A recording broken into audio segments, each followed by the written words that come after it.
Au nom du Père et du Fils et du Saint-Esprit, Amen. Grande joie de pouvoir vivre ce moment de Lectio Divina avec toi. Moi, c'est Père Jean de la communauté Semence du Verbe, ici à Obala, au Cameroun.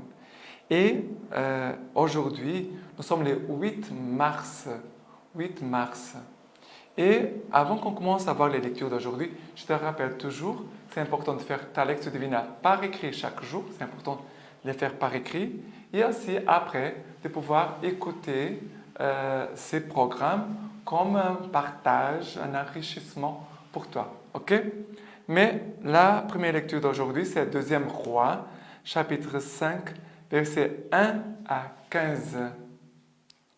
Naaman, chef de l'armée du roi d'Aram, était un homme en grande considération, en faveur et après de son maître, car c'était par lui que le Seigneur avait accordé la victoire aux Araméens. Mais ces vaillants hommes étaient lépreux.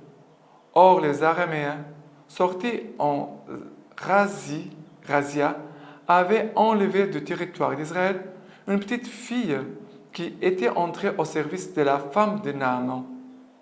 Elle dit à sa maîtresse, « Ah, si seulement mon maître s'adressait au prophète de Samarie, il les délivrerait de sa lèpre. » Naaman alla informer son seigneur.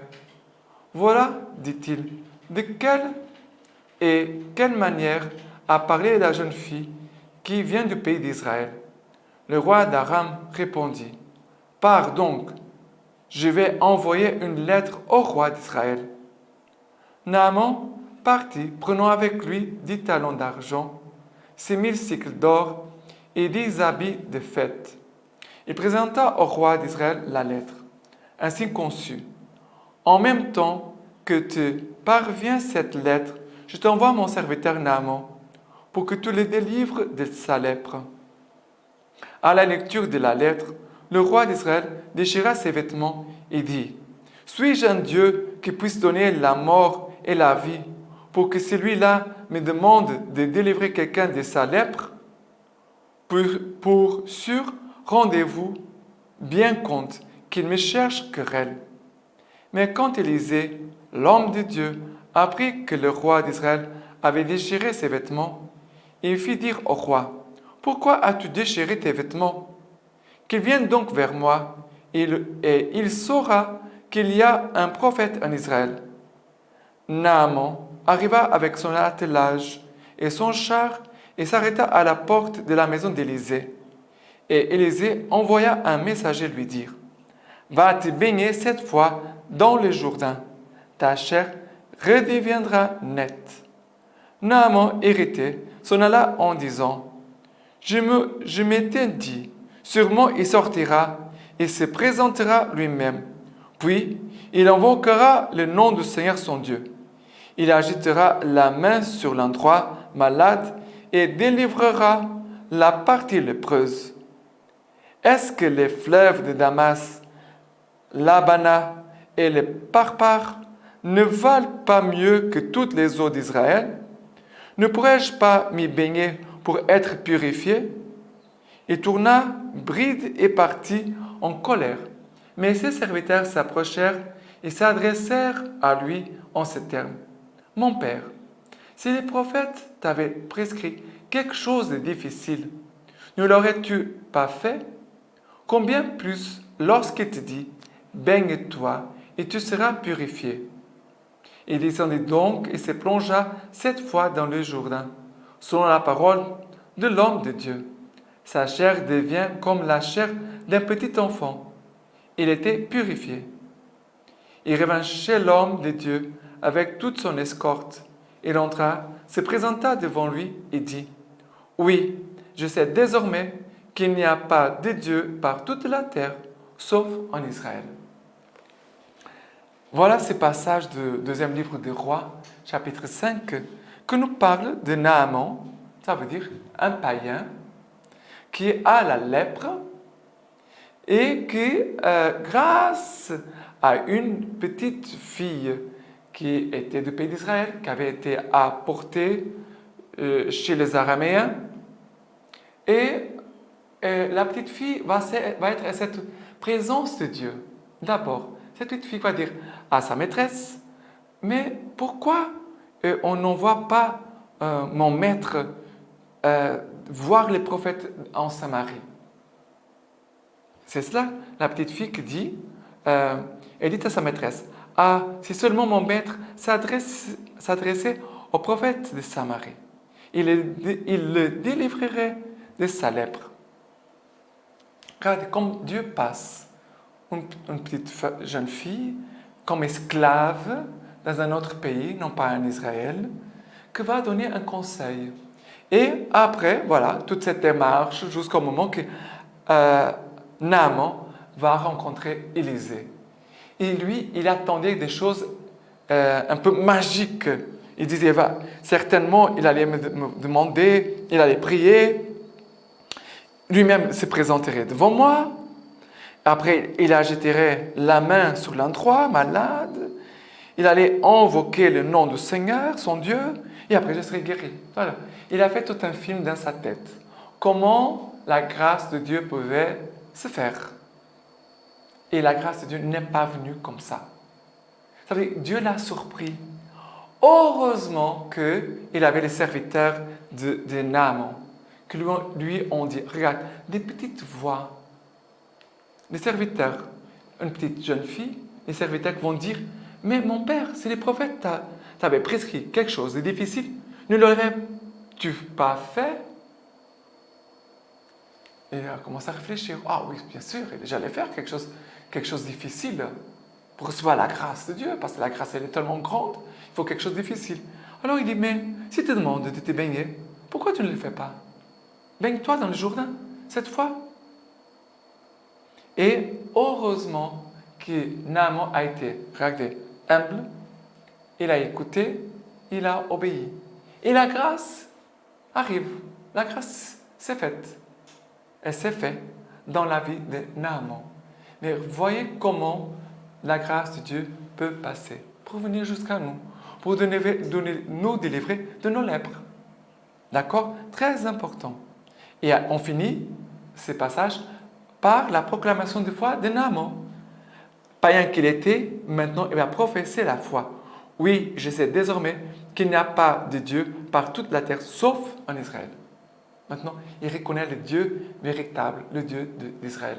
Pour nous, on pourrait dire, maintenant je reconnais le Dieu véritable, Jésus-Christ, le Verbe fait chair, qui est venu habiter parmi nous, qui a donné sa vie pour nous, qui est mort, qui est ressuscité, pour notre salut. Ok? Voilà. Maintenant, par rapport au psaume d'aujourd'hui, c'est le psaume 42, versets 2, 3, et après le psaume 43, versets 3 à 4. Comme languit une biche après les eaux vives, ainsi languit mon âme vers toi, mon Dieu. Mon âme a soif de Dieu vivant. Quand irai-je et verrai-je la face de Dieu?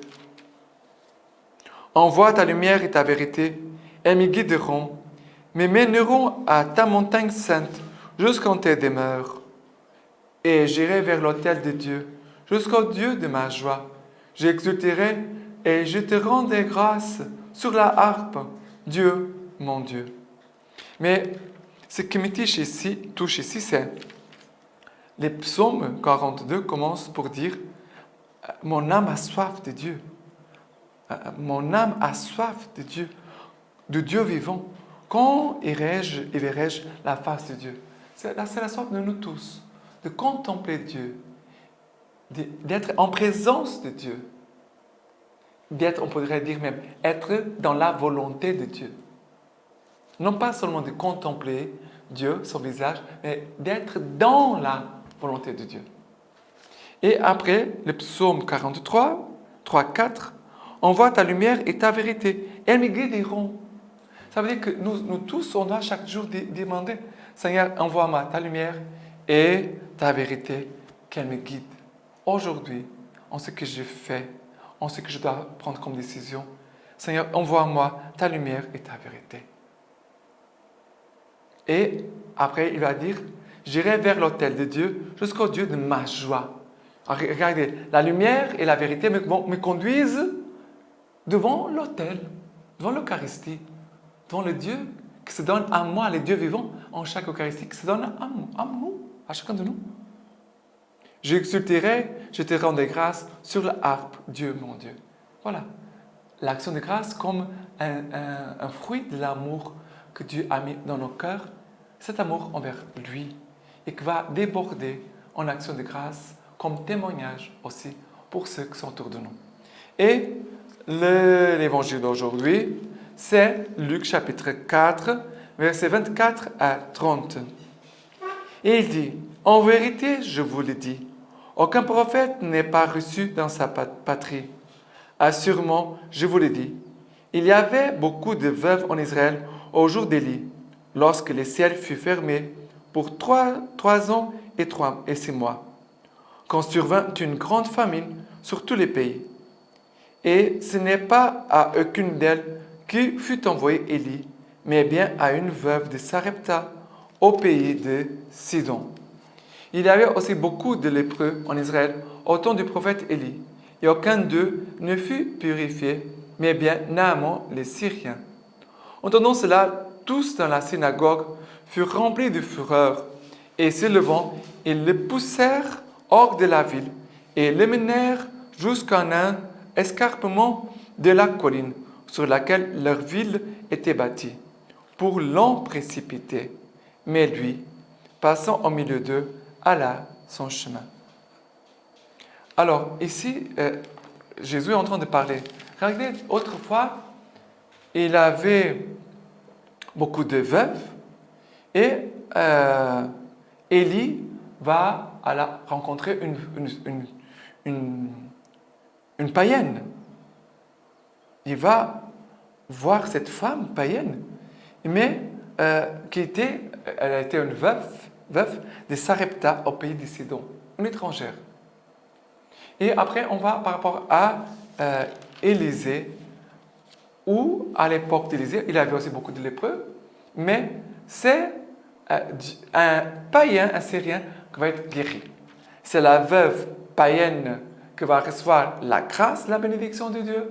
Il y a aussi un amant, un autre païen, qui va recevoir la guérison de Dieu. Qu'est-ce que je suis en train de nous dire ici? Faites attention. Ne soyez pas convaincus parce que je suis catholique.